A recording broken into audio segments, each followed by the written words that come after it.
So as you see, I'm back from assignment, and I'm not really allowed to tell you where I was. And if any of you ever find out, don't tell anyone, because I'll get in trouble. So let's go to D.C., where a big fight erupted today before Congress certified the election.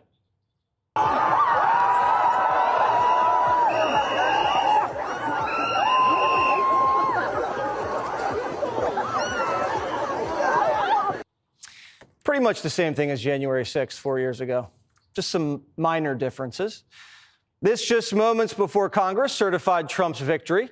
CNN says today marks the most stunning comeback in U.S. political history. And of all people, Kamala Harris was the one who made it official. President of the United States are as follows.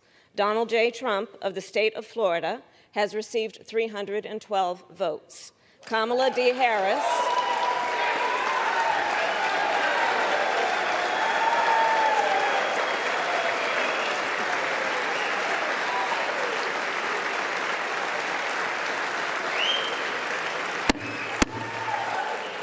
Kamala D. Harris of the state of California has received 226 votes. She's the first woman to certify her own loss and the first person to certify a U.S. election for Hitler.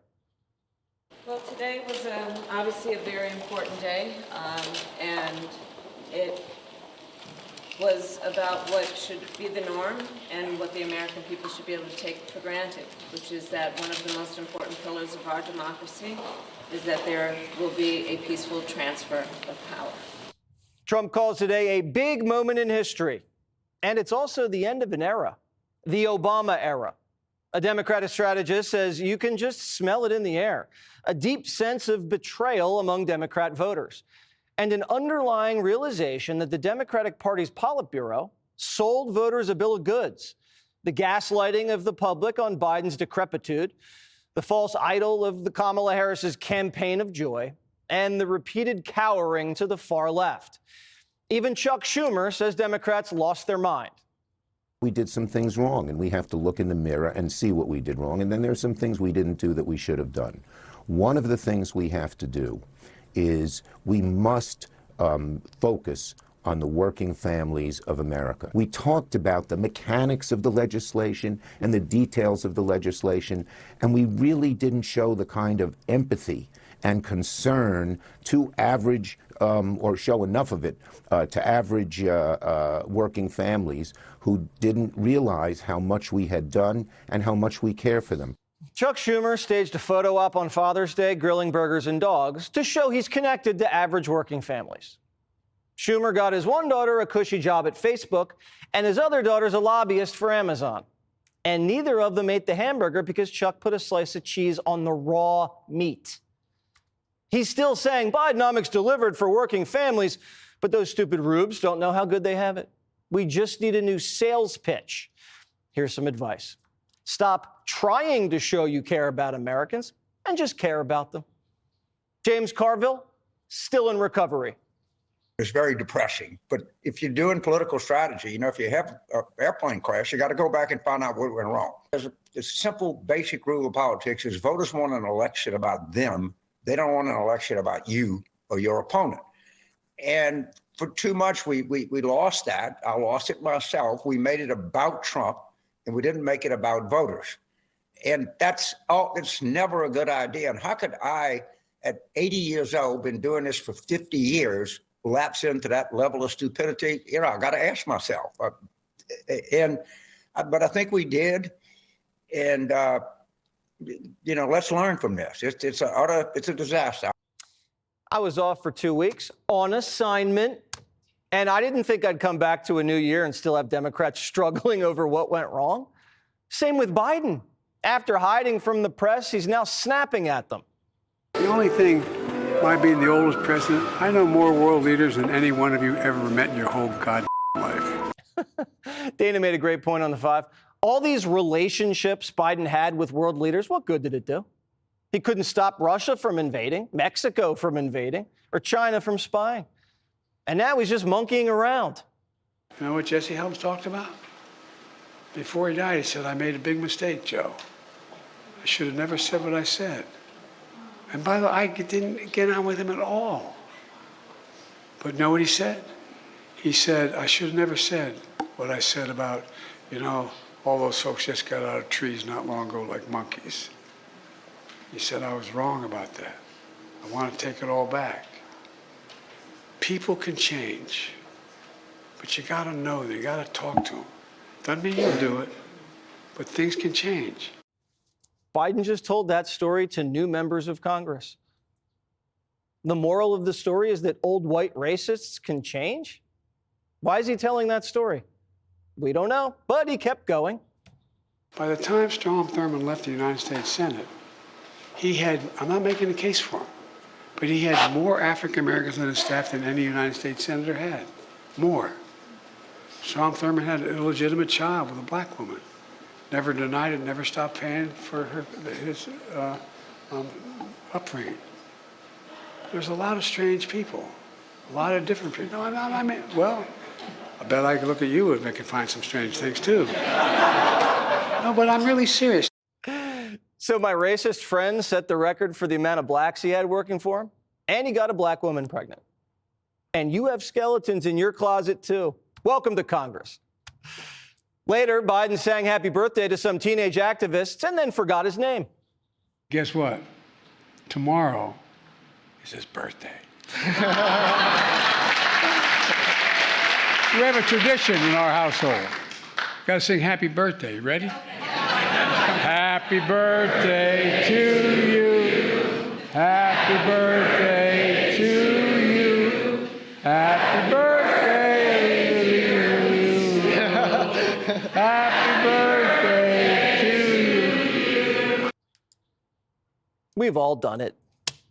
For the first time in a while, the big guy spent the weekend at the White House instead of hunkered down with Hunter in Delaware. And he was handing out presidential medals of freedom like candy canes. There he is. Magic Johnson got one. He deserved it. Hillary Clinton got hers, although she never once led the league in assists.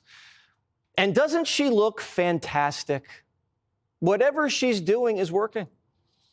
Biden even gave one to George Soros, a man who single-handedly financed an American crime spree. Soros the younger accepted it on his father's behalf, but Soros, the Democrats' biggest donor, got a presidential medal of freedom? That is tacky. Hunter was in the House. He was hoping for one too, but all he got was a pardon. Biden promised he'd ensure a smooth transition for the next Trump administration. Oh, and then today he banned offshore oil and gas drilling. Here's Trump.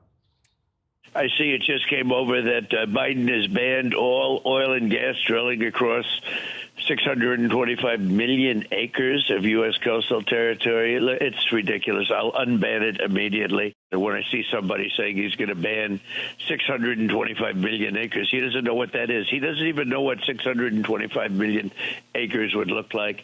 And we can't let that happen to our country. It's really our greatest economic asset. And we're not going to let that happen to our country. Biden knows Trump's just going to reverse it. He's just trying to eat up the clock. It's like when your son throwing your keys on the lawn before you take him to school. You're going to find the keys, but he's just being a pain. Biden's handing Trump a fiscal ticking time bomb, and it's threatening to blow up at any minute. A $2 trillion deficit that's freaking out the bond market. And Trump's coming in ready to rewire the last 4 years. Bidenomics is out. Trump's teeing up the AI economy, higher wages and productivity, and real demand, not fake demand for things no one likes like electric cars, or migrant handouts, and whale-killing windmills. He's been at Mar-a-Lago dialed in, holding meetings with advisors, poring over charts of the McKinley, Teddy Roosevelt presidencies, analyzing the economic benefits of tariffs. That's according to the No Spin News. Trump's getting set to cram a year of promises into one day. The latest game plans to pack Trump's tax, energy, and border agenda into one big mega bill and get it past the House by late April. Well, I favor one bill. I also want to get everything passed. And, there are some people that don't necessarily agree with it. So I'm open to that also. My preference is one big, as I say, one big, beautiful bill. Now, to do that takes longer. to submit it takes longer, actually, but so it's a longer process. To me, it just is cleaner. It's cleaner. It's nicer. Now, with that being said, we'd get some border work done a little bit earlier, et cetera, et cetera. While I was out on assignment, Trump was working the phones, jawboning congressmen into keeping Mike Johnson as speaker. This is what he said. Quote, "It would be disrespectful to Americans who voted in a historic presidential election to have this speaker's vote go to a second or third ballot." Ending with, fellas, we have a lot to do. Let's get to it. And they voted in Mike Johnson with only one holdout, Congressman Massey from Kentucky. Trump's expecting no shenanigans over his nominations. The Senate Majority Leader, John Thune, privately told Trump that Hegseth already has the votes to be confirmed at the Pentagon. And next week, confirmation hearings, baby. We're told it could be Hegseth, Pam Bondi, Tulsi, Kash Patel, and maybe more, all lining the runway before inauguration, which is January 20th. Happens to be Martin Luther King Day. So everybody's going to have the day off. This means there's no excuse for this crowd to not be the biggest crowd in inauguration history. The second Trump term is strictly business. Trump's chief of staff, Susie Wiles, they call her the Ice Maiden, has no tolerance for troublemakers. She wants a no-drama zone at the White House. She's promising it won't be the same chaotic den of self-sabotaging that stymied the first term. She told staffers, "I don't welcome people who want to work solo or be a star. My team and I will not tolerate backbiting, second-guessing inappropriately, or drama. These are counterproductive to the mission." So Trump's nominated a bunch of Fox News hosts who aren't allowed to be stars. This should be fun. Young staffers are being told to get ready to work punishing hours. You know, the kind of hours that primetime staff work, 7 a.m. to 9 p.m. This is a stark contrast to the Biden White House. There will not be lids called at 2 o'clock on a Tuesday. The incoming Trump administration wants no sand in the gears this time. That means from the inside or from the outside. The resistance for now has been broken. There's only a few dead-enders like Judge Merchan here in New York, who's announced he's going to sentence Trump for the so-called hush money case this Friday. No jail time, he says. He just wants to get one last whack at the bad boy before he's sworn in. The resistance will regroup eventually, and they'll definitely throw more than a snowball. But this presidency is about to start with a bang. So get ready, and Happy New Year. Click here to subscribe to the Fox News YouTube page to catch our hottest interviews and most compelling analysis. You won't get it anywhere else.